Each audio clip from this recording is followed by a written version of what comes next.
अस्सलाम वालेकुम नाज़रीन, मैं हूं डॉक्टर मसूद परवेज। आज का टॉपिक है फिश फीडिंग। फिश फीडिंग के कई तरीके हैं। कुछ लोग मैश फीड डालते हैं यानी पाउडर फॉर्म में, कुछ फ्लोटिंग फीड डालते हैं, कुछ जो है वो लार्वा पे पाल रहे हैं। तो मेरे ख्याल में सबसे बेहतरीन जो ग्रोथ आ रही है वो लार्वा पे आती है, क्योंकि वो ज्यादा प्रोटीन वाला प्रोडक्ट है। अब ये है कि एक हमारे जो शागिर्द हैं उन्होंने लार्वा ट्रेनिंग ली पिछले साल मेरे से, तो वो लार्वा जो है वो प्रोड्यूस करके अपनी मछली को डाल रहे हैं। क्लिप आपको दिखा देते हैं हम। और इस तरीके से जो है वो अपनी जो मछली है उसकी फीडिंग का खर्चा उन्होंने जीरो कर लिया है और उनकी मछली बहुत ज्यादा सेहतमंद भी है। अब लार्वा का कंसेप्ट क्या है, होता यह है कि एक मक्खी जो है वो तकरीबन 600 अंडे देती है एक दिन में। और 600 अंडे जब हैच करते हैं, जब 32 डिग्री के करीब टेम्परेचर हो, 30 से 32 के दरमियान, तो 8 घंटे में बच्चे निकल आते हैं। अब जब 8 घंटे में बच्चे निकल आते हैं तो फर्दर यानी ओवरनाइट 12 घंटे आप उनको अगर टाइम देते हैं तो वो तकरीबन 1 ग्राम के हो जाते हैं। अब 1 ग्राम का जो लार्वा है वो अगर आप मुर्गी को खिलाएं चाहे फिश को खिलाएं, तो वो उसके लिए बेहतरीन डाइट भी है। गोश्त है, गोश्त में आपको पता है प्रोटीन ज्यादा होती है। और तीसरी जो इंपॉर्टेंट बात यह है कि ये फ्लोट करता है, कुछ टाइम लेता है नीचे जाने के लिए। तो इस सूरत में वो मछली इसको आके खुद पकड़ती है, शिकार करती है, क्योंकि मछली की आदत है कीड़े मकोड़े खाना। तो वो इसको जब शिकार करती है तो खुश भी रहती है, उसकी एक्टिविटी भी रहती है, और आपको मछली एक जगह पे इकट्ठी होती है। जब आप लार्वा डालते हैं तो इकट्ठी होती नजर आएगी। अब कुछ लोग इसमें जो है वो खल वगैरह डालते हैं ये वो, लेकिन इससे सस्ता सोर्स एक और भी है, वो है फ्रूट वेस्ट।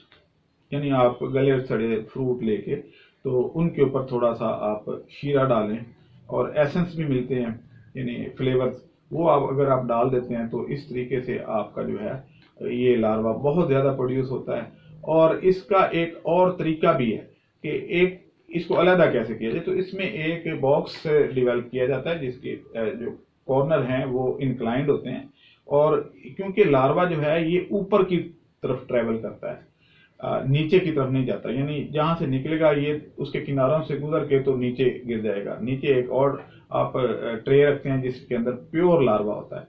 उसकी दीवारें अलबत्ता जो है वो बिल्कुल मुलायम होनी चाहिए, ताकि लार्वा जो है उसमें से बाहर ना निकले और उसके अंदर स्लिप होकर दोबारा अंदर ही रहे और कोई लार्वा बाहर ना निकले। तो इस तरीके से आप वो ट्रे जो है वक्फे वक्फे से आप अपने फिश पॉन्ड में डाल दें, या बतखों को डाल दें, या पोल्ट्री को डाल दें। तो इस तरीके से आपकी ये एक अच्छी जो है वो फीडिंग सोर्स बन सकता है, और इसमें जो प्रोटीन है वो भी बैलेंस्ड है। अब ये है कि मक्खी का जो अंडा है वो तो आपको नजर नहीं आ रहा होता। यानी हम खुद भी अगर देखें तो हमारी खुराक जिसके ऊपर भी मक्खी सिर्फ 5 सेकंड बैठ जाए तो उसके ऊपर मक्खी अपने अंडे दे आती है। तो हमें क्योंकि नजर नहीं आ रहे होते तो हम भी कई दफा वो फ्रूट या वो फल वल खा जाते हैं, और हम अंडा बेसिकली मक्खी का हम भी कई दफा अनजाने में खा जाते हैं। तो ये जो है मक्खी का अंडा, ये कुदरत ने एक अच्छा सोर्स बनाया हुआ है आपके जो वाइल्ड बर्ड्स हैं या कमर्शियल है बर्ड्स हैं इनके लिए। आपने देखा होगा कि कई दफा बगले खेत में बैठे होते हैं और जहां हल चल रहा होता है वहां पे वो बगले उस ट्रैक्टर के पीछे पीछे होते हैं। तो बगलों को वो खुराक कहाँ से मिल रही होती है, उनको पता है कि जमीन के नीचे ये रेड वर्म और लार्वा और इस तरह की चीजें मौजूद होती हैं। जैसे ही हल चलता है तो वो एक्सपोज होती हैं और ये अपना पेट उससे पालते हैं। तो इसी कंसेप्ट को कुदरत ने आपको इशारा तो दिया हुआ है, तो उसी कंसेप्ट को हमने रेप्लिकेट किया है, और इस तरीके से हम लार्वा पे जो है फीडिंग करेंगे तो हमारी मछली बहुत ज्यादा अच्छी ग्रोथ करती है। अगर ये अवेलेबल ना हो तो फिर क्या करें। जैसे सोल है वो हाई प्रोटीन और गोश्त हो रहा है, तो उस सूरत में फिश मील आपको मिलता है पाउडर फॉर्म में, वो आप आटे में मिक्स करके छोटे छोटे पेड़े बना के ट्रे में डाल के अंदर डिप कर दें। तो आप देखेंगे कि मछली आके उसको खा रही है, उन पेड़ों को बाइट करती है और वापस चली जाती है। इस तरीके से आपकी फीड की वेस्टेज नहीं होगी, और जब फीड की वेस्टेज नहीं होगी तो अमोनिया नहीं बनेगा, और अगर जो आपका गोबर अमोनिया वगैरह नीचे बन रहा है फुजला, तो उसको आप सैंड फिल्टर से फिल्टर करके पानी को दोबारा रीसर्कुलेट कर सकते हैं, या एक्वापोनिक में आप आ सकते हैं। अब यहाँ पे एक्वापोनिक का भी एक मैं आपको बता दूं कि हम लोग क्योंकि दूसरों की जो है वो क्रिटिसाइज करने में माहिर होते हैं, तो इसलिए कोई थोड़ा सा जेर जबर का फर्क भी आ जाए बोलने में तो वो उसको माफी नहीं देते, लेकिन खुद कुछ नहीं करते। मसलन मैंने एक वीडियो में हाइड्रोपोनिक की बात की, तो अगर उर्दू तर्जमा देखा जाए तो हाइड्रो का मतलब है पानी, एक्वा का मतलब भी पानी है। अगर मैं एक्वा को हाइड्रोपोनिक कह देता हूं तो उर्दू में तो वही यानी पानी ही आया ना, पोनिक तो दोनों के साथ लगा हुआ था। तो हाइड्रोपोनिक और एक्वापोनिक में कोई खास फर्क नहीं है। अगर आप मछली उसमें डाल देते हैं नीचे पानी, उस पानी को आप मछली में इस्तेमाल कर लेते हैं तो एक्वापोनिक कहलाती है। अगर पानी आप जाया कर देते हैं या जमीन में चला जाता है, किसी काम नहीं आता, तो आप हाइड्रोपोनिक कहते हैं। तो इस सूरत में यानी वो पौधों की जड़ों से पानी टकरा के रीसर्कुलेट करता रहता है तो वो हाइड्रोपोनिक कहलाएगा, और अगर वो टैंक से रीसर्कुलेट करेगा तो एक्वापोनिक। लेकिन एक्वा और हाइड्रो का दोनों का मतलब एक ही है, हाइड्रो मीन पानी, एक्वा मीन पानी। अब उस पे लोगों ने कहा जी कि आपने हाइड्रोपोनिक क्यों बोला है, और तो ये चीजें जो हैं वो क्योंकि जब कोई कुछ नहीं कर सकता तो फिर वो जेर जबर की गलतियां निकालता है। चले खैर, ये टॉपिक तो अलग था। तो अब एक्वापोनिक भी जो है इसका जो बेहतरीन सोर्स है आपके अमोनिया को रिड्यूस करने का। आपकी जो फ्री नाइट्रोजन है या फुजले में मौजूद नाइट्रोजन या वो फीड जो मछली ने नहीं खाई तो वो नीचे चली जाती है और वो पुट्रिफिकेशन के बाद अमोनिया प्रोडक्शन का बायस बनती है।